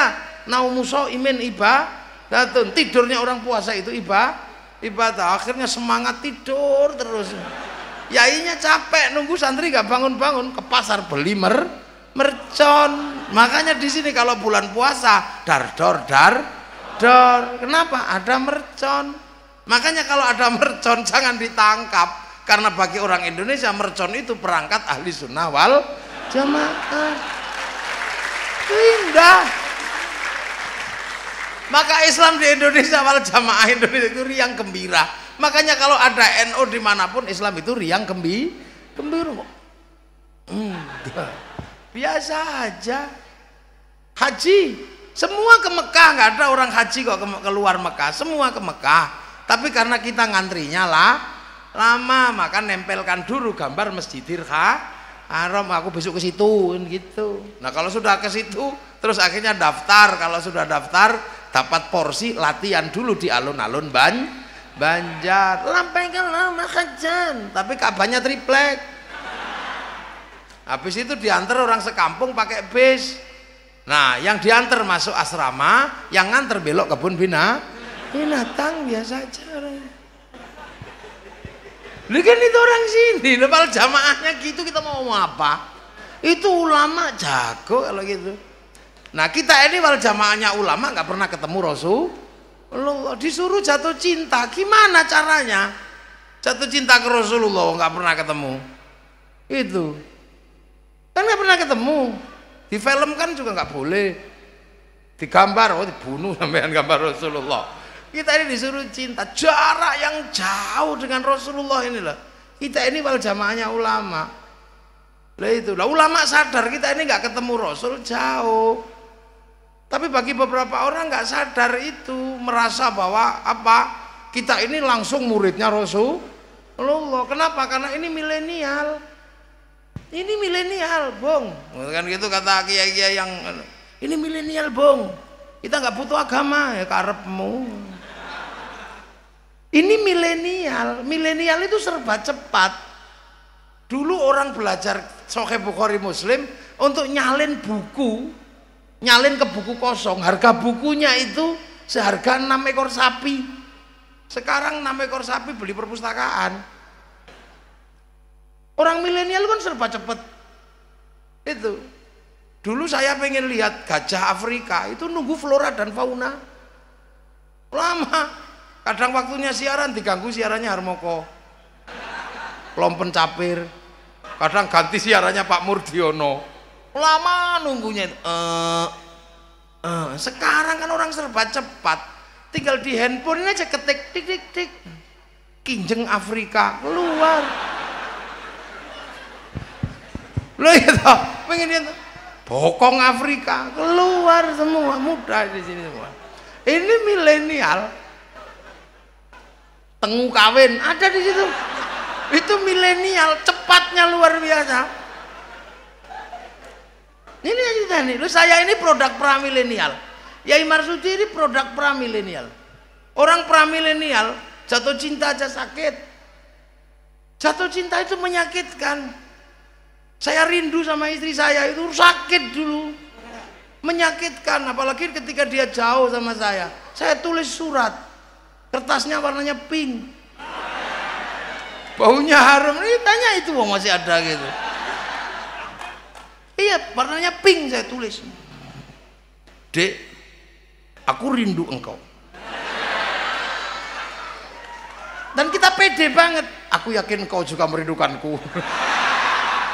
Padahal belum tentu dia rindu. Dek, aku merindukanmu. Kita terpisah jarak dan waktu. Iya, maka terpaksa aku tulis sajak cinta untuk membuktikan kerinduanku padamu. Kau di sana, aku di sini. Tapi aku yakin malam hari ini kita duduk di bawah sinar rembulan yang sama.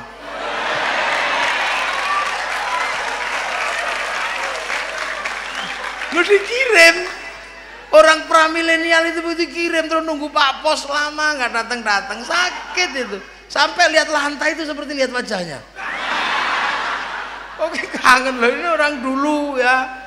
Orang sekarang nggak ngerasakan rindu.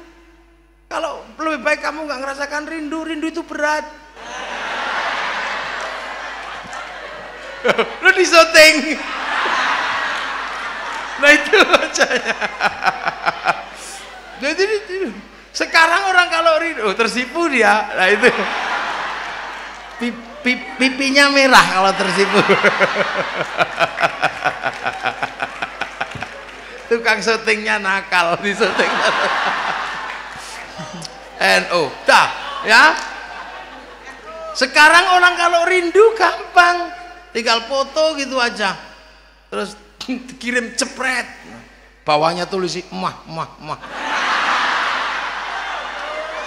Ya. Begitu juga orang sekarang belajar agama bisa langsung cari di Google, klik gitu. Begitu klik ketemu itu hadis tentang istinja, hadis tentang apa, hadis tentang hadis doa Nabi di saat perang Badar. Keluar itu. Keluar. Itu gampang sekarang itu orang cari begitu gampang. Loh, makanya banyak sekali orang sekarang itu lupa karena saking mudahnya belajar, langsung ketemu sumber, lupa pada pangkat muridnya ulama. Beda dengan kiai, tetap aja kamu muridnya ulama, enggak pernah ketemu Nabi. Maka hubungan kita dengan Nabi adalah sholawat, maka mari sholawatan gitu aja. Sholawat itu kan bahasa Arab, nah sholawatan bahasa Indonesia. Yasin itu bahasa Arab, yasinan bahasa Indonesia. Tahlil bahasa Arab, tahlilan bahasa Indonesia. Karena akhiran orang Indonesia kalau pakai sesuatu itu sarung kalau belum dipakai, kalau dipakai sarungan. Yasin kalau belum dipakai, kalau dipakai yasinan. Makanya cari dalil tahlilan di dalam Quran ya nggak ketemu. Wong tahlilan bahasa Jawa, bahasa Indonesia. Ini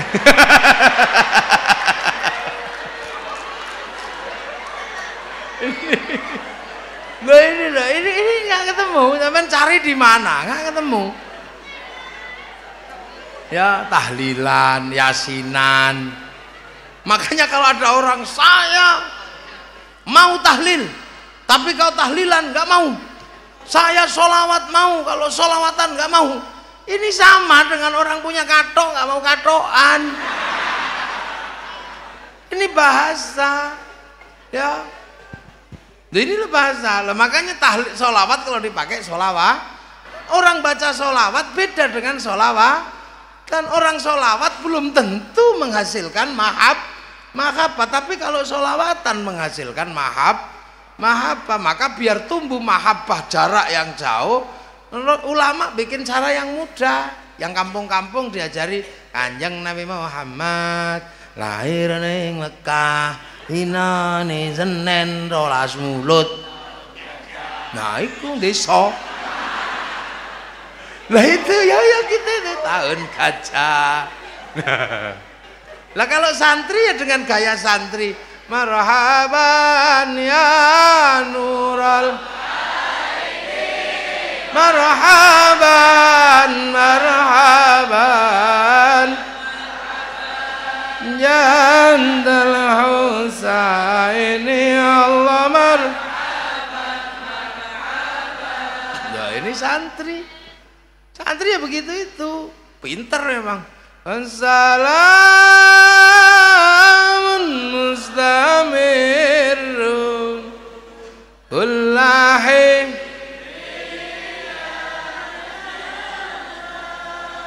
sallallahu ala Muhammad sallallahu alaihi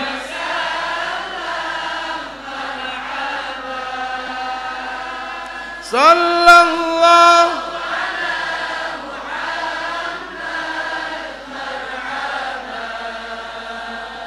sallallahu alaihi. Ya, ini santri. Ada yang tua-tua sing napasnya wis pedhot ya.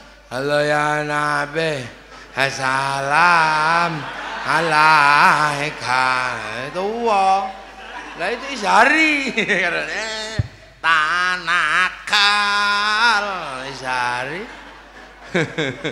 Lah itu, nah yang suka dangdut ya dangdutan, wong muridnya ulama penggemar dangdut. Ya Rasulullah,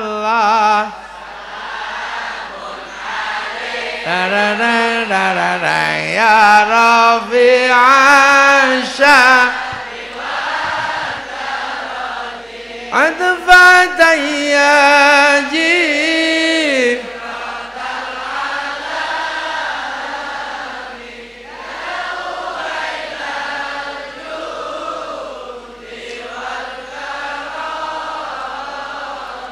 Ya Uhailal Jud, ya Uhailal Judi wal Karami. Duhai senangnya Loh, itu muridnya ulama, gak usah kaget wong ada seneng dangdut. Yang seneng India, ya Rasulullah salamun alaik.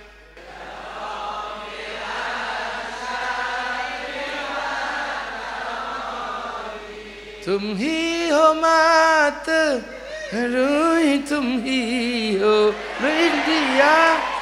Iki muridnya ulama. Yang Sunda ya apa Eslilin mah tadi itu. Loh, makanya di Indonesia biasa aja. Jadi sholawatan ini menjadi kebiasaan santri, akhirnya tumbuh rasa cinta mahabbah. Ini yang mahal itu mahabbahnya itu. Lah kalau orang sudah cinta, dibangun oleh para ulama, kedatangan sholawat model apa aja ikut seneng. Kedatangan sholawat model Habib Syekh ini model baru. Yang santri sebenarnya juga nggak ngerti. Ya Hanana, ya Hanana, ya Hanana, ya Hanana, ya Hanana, Nabi Muhammad, Zalikal fadlu min Allah.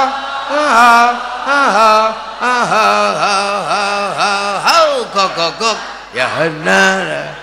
Saya itu paling susah nirukan gogoknya itu. Kalau yang depan taruhan sama saya. Yang depan loh, ya Hanana, bagus saya. Mau pakai sound model apa, bagus saya. Ustaz. Tapi pas gogoknya itu susah. Gak bisa. Loh, saya penelitian, saya nanya ke Timur. Saya itu sering nemeni Habib Syekh. Kira-kira anak-anak yang ini ngerti enggak ke artinya? Nggak ngerti ternyata, tapi seneng. Karena nggak ngerti tapi seneng, akhirnya ekspresinya aneh.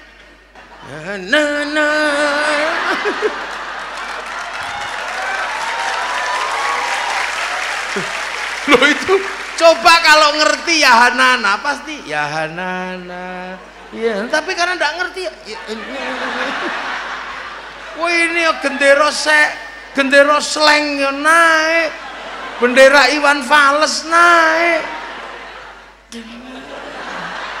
Kalau gak kebagian bendera,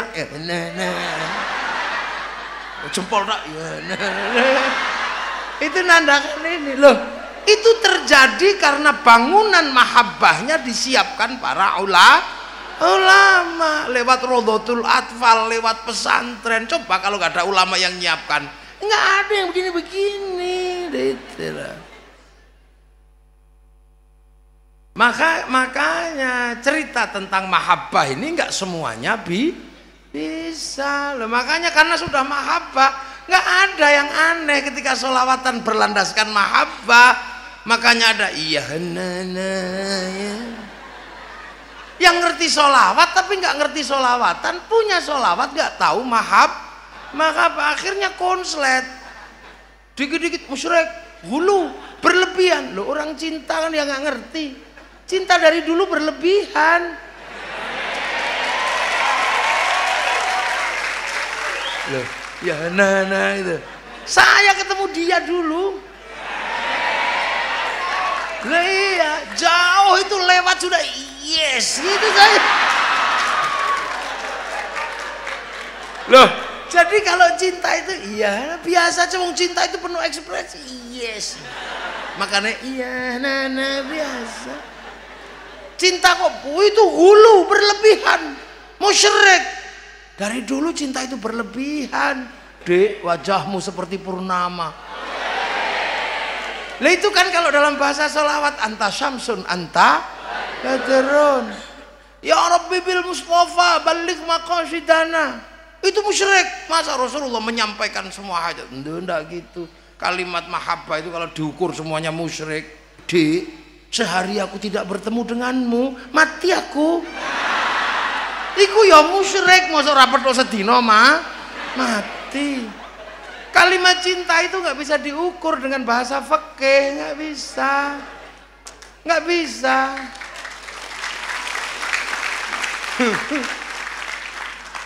Ingin ku mati bila tak ingat dosa, ingin rasanya aku pulang ke rahim ibu. Itu kalau dibahas kelahi. Mosok ndasmu sakmono gedene kembali ke rahim ibu. Gak bisa. Ya. Ini mahabbah, ini rasa cinta. Jangan diukur dengan bahasa fikih. Roma Irama kehilangan kekasihnya, ungkapannya musyrik. Ku tahu rumus dunia, musyrik gitu. Emang kamu ngerti rumusnya dunia? Ya Allah aja. Cinta yang kehilangan pun pedih. Loh iya, pacar kita hilang gitu. Orang kalau kehilangan kekasihnya nggak nanya polisi, nggak SMS, nanya Allah. Karena terlanjur cinta kok. Pacar nggak datang, yang ditanya Allah. Seandainya aku bertemu Tuhan, akan kutanyakan tentang dirimu. Masa pacar itu tanya Allah? Ini bahasa mahabbah, jangan gitu. Quran sama Quran aja kalau kita salah ngitungnya konslet. Yang satu kalau kesalahan fi sittati ayamin, yang satu idza arada syai'an yaqula lahu kun fayakun. Quran sama fikih salah ngitung konslet. La talbisul haqqo bil batil, tapi qawaidul usulnya Imam Syafi'i, darul mafasid muqaddamun ala jalbil masalih, ad-daruratu tubihul maqdurat, al-masyaqqatu tajlibut taysir. Konslet itu. Quran sama tasawuf, apa konslet lagi? Innani anallah la ilaha illa ana fa'budni. Lah terus hikam itu dibuka coba. Min alamatil i'timadi 'alal amal nuqsanur raja'i 'inda wujudiz zalal. Apa ndak konslet? Makanya jangan mencampur antara bahasa fikih dan bahasa mahabbah. Kita di sini mahabbah pada Rasulullah menghasilkan bahasa cinta. Kamu sih cuma ngerti sholawat, gak mau sholawatan.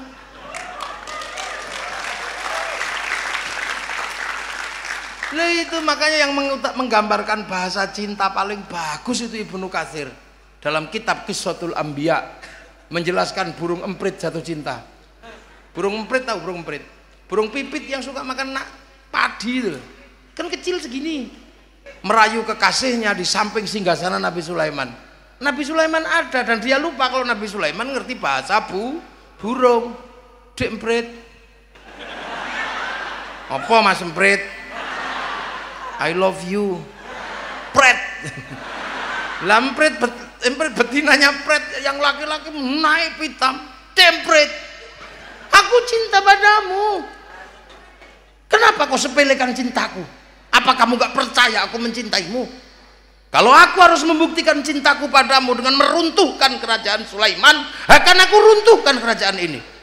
Kan aku leburkan, ku hancurkan, ku porak-porandakan kerajaan Sulaiman, ku rebut mahkotanya, kan ku persembahkan padamu sebagai tanda cintaku padamu. Lah ini Nabi Sulaiman dengar burung emprit gini, mau menghancurkan kerajaannya cuman geleng-geleng dah. Ya Allah, prit lambemu.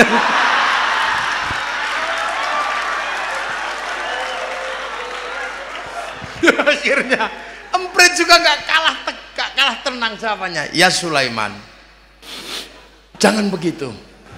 Aku memang kecil gak mampu menghancurkan kerajaanmu, tapi kamu harus ingat ya Sulaiman, beginilah emprit kalau sedang jatuh cinta.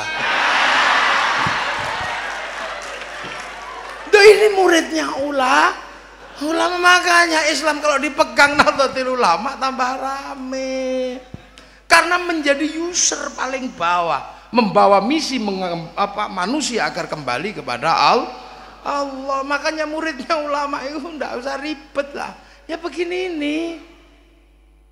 Makanya yang lain kafir, musyrik. Nah, kiai itu saya waktu ngaji dipegangi sebuah hadis mayuridillahu bihi khairan yufaqihu fiddin.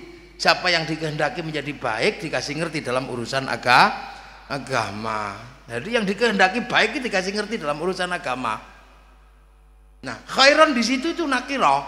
Khairan itu dimanapun kok nakiro, maknanya khairan kamilan, kebaikan yang sempurna. Lah manusia nggak mungkin sempurna, maka kebaikannya nggak bisa berdiri sendiri. Contoh kebaikan itu nggak bisa berdiri sendiri apa? Ya contohnya sekarang. Yo, siapa sekarang yang paling baik?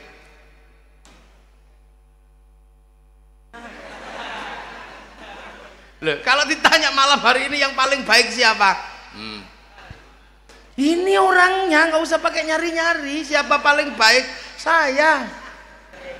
Lu kok ragu-ragu sama? Jadi kebaikan malam hari yang paling baik siapa? Sendirian, kasih mic, nggak ada yang bantah, dijaga 2 orang. Ini paling baik. Oh, sebagai malam hari. Yai Marsudi kalah baik sama saya. Lihat dah. Kalau malam hari ini tanya siapa yang paling baik? Saya. Tapi karena kebaikan itu nggak bisa berdiri sendiri. Saya nggak boleh. Saya paling baik nggak boleh. Iya. Karena saya menjadi terlihat baik karena ada Munas yang kemudian bikin acara.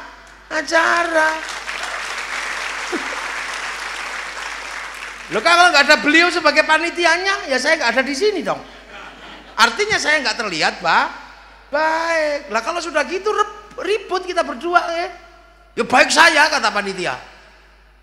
Ya baik saya kata saya. Nah, kalau penjenengan nggak dibikinkan acara, nggak ada di situ, saya juga bisa ngomong kalau nggak ada saya jelek. Iya, kalau cuman Mbak Vivi aja jelek, nggak imbang. Sampean cuma melihat cantik, nggak lihat yang jelek.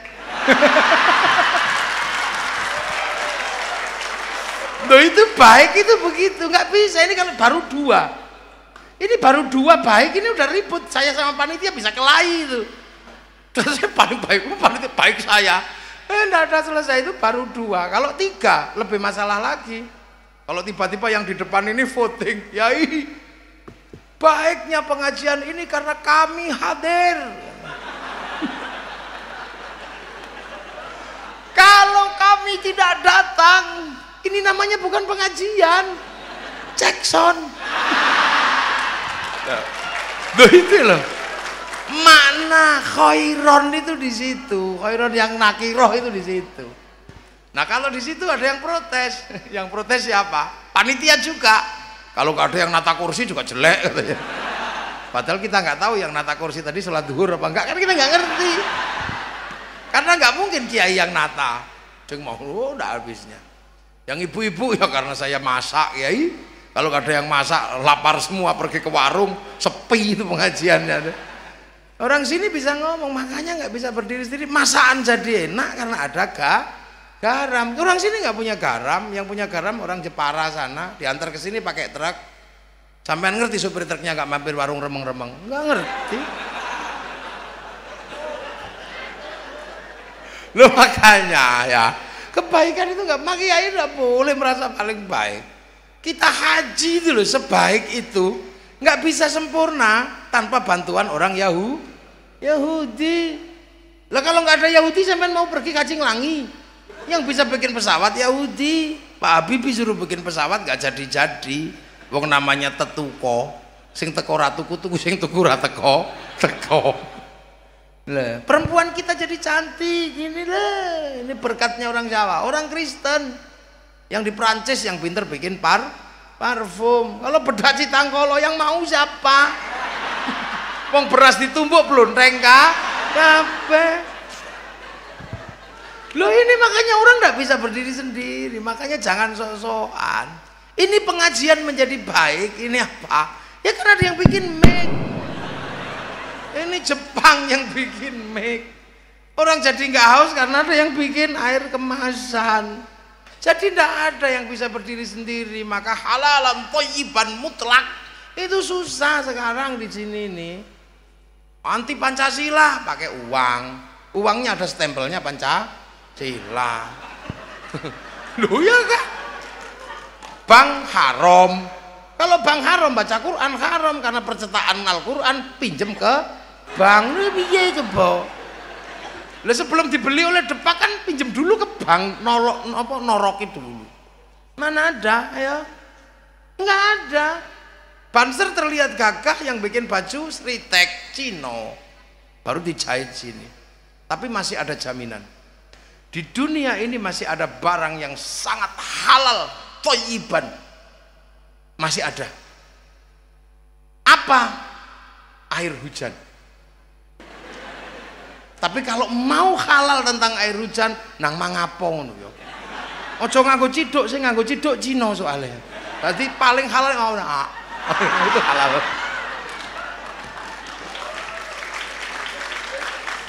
Lah itu makanya kiai tahu, ndak mudah terus kemudian haram, ndak mudah.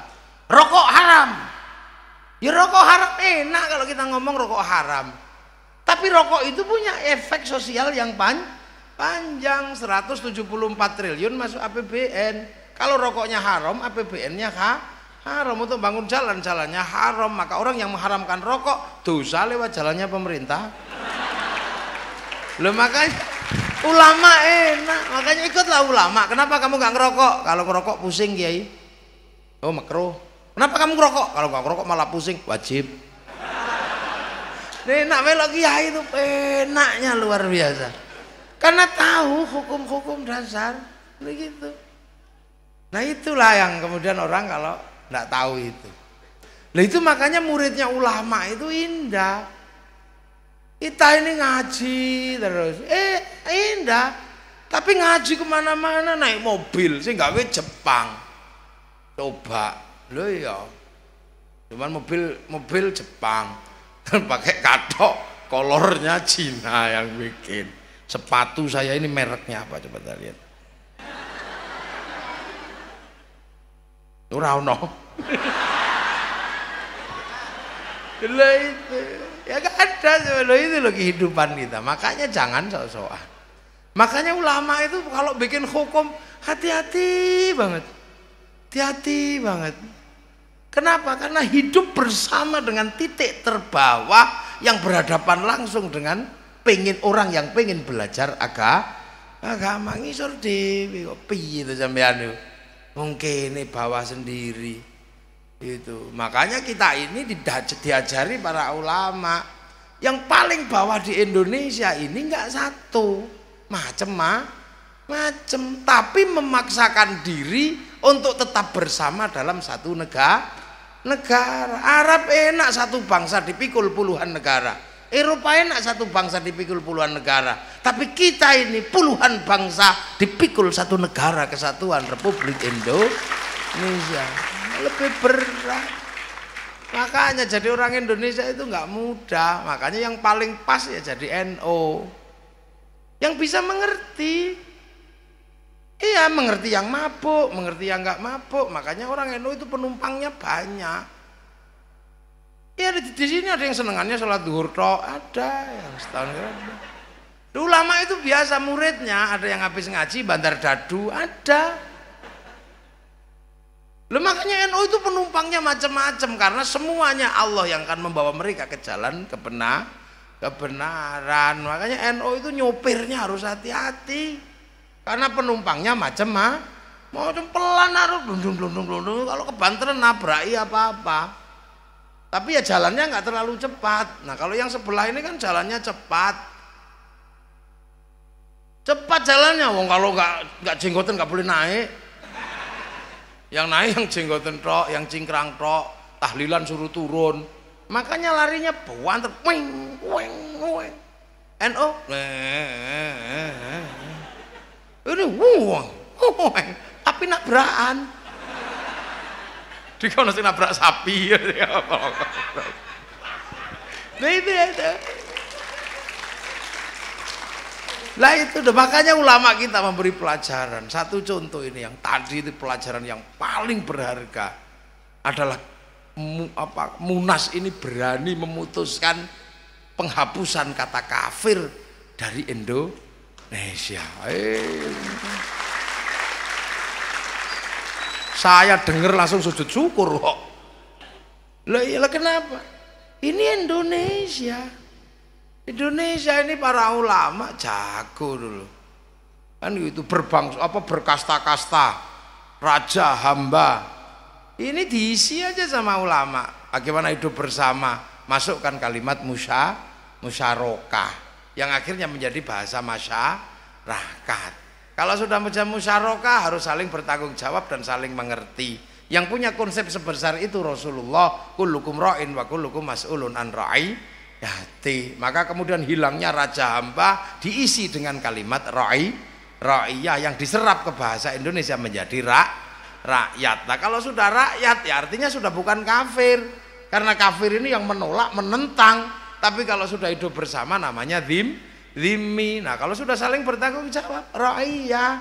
Nah, itulah maka penduduk Indonesia disebut rakyat, dan satu-satunya kaum muslimin dunia yang sanggup menyebut rakyat penduduknya dengan bahasa rakyat, bahasa Rasulullah, hanya ulama Indonesia. Nggak ada. Nah, ra'iyah kalau berkumpul harus membicarakan nasibnya, wasyawirhum fil amri, namanya musyawarah. Nah, kalau sudah musyawarah jangan menang-menangan sendiri. Tafassahu fil majalis, maka lahirlah konsep majelis. Nah, kalau sudah membicarakan nasibnya, bicarakanlah sesuai dengan apa? Kedamaian yang akan ditebarkan seperti wasi'a kursiyus samawat, maka kedudukan namanya kursi. Itulah. Ya, yang ngatur itu semua dulu para wali, maka kawasannya disebut wilayah. Lah, kalau sudah seperti cari negara paling Islam di dunia di mana? Ya di Indonesia. Kenapa? Karena itu bukan bahasa warung. Itu jadi bahasa resmi yang tertuang dalam Undang-Undang Dasar Negara Republik Indonesia. Makanya kalau ada Hizbut Tahrir ke sini pengen ngerubah, ini ya masalah aja dia cari. Kenapa? Ya mereka nggak punya akar sejarah di Indonesia. Ini kan negara-negara, nanti panjanglah itu ceritanya, tak ceritakan lagi. Sekarang Mbak Bevi nyanyi lagi ya.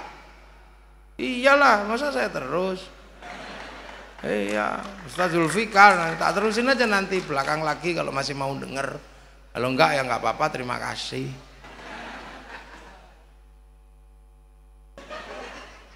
Terus gua mesti bilang wow gitu. Ya itulah, itu Indonesia, makanya kita Masya Allah, inilah Mbak Bevi ya. Nyanyi yang bagus, yang saya bisa, yang lain nggak bisa saya. Ampun, terlalu bagus suaranya. Saya bisa, nggak bisa.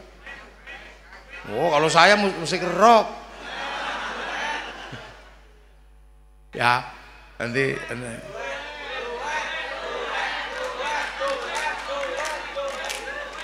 Lagu apa? Dan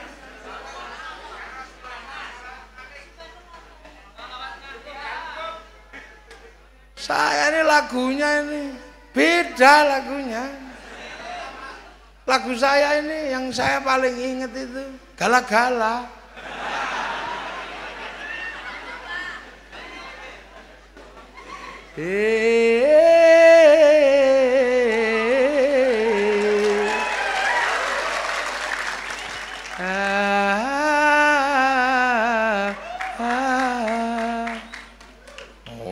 Ngono tae. Nah ya, inilah mudah-mudahan kita semua dalam pilihan Allah. Ini biar nanti teruskan Mbak Bevi ya. Assalamualaikum warahmatullahi wabarakatuh.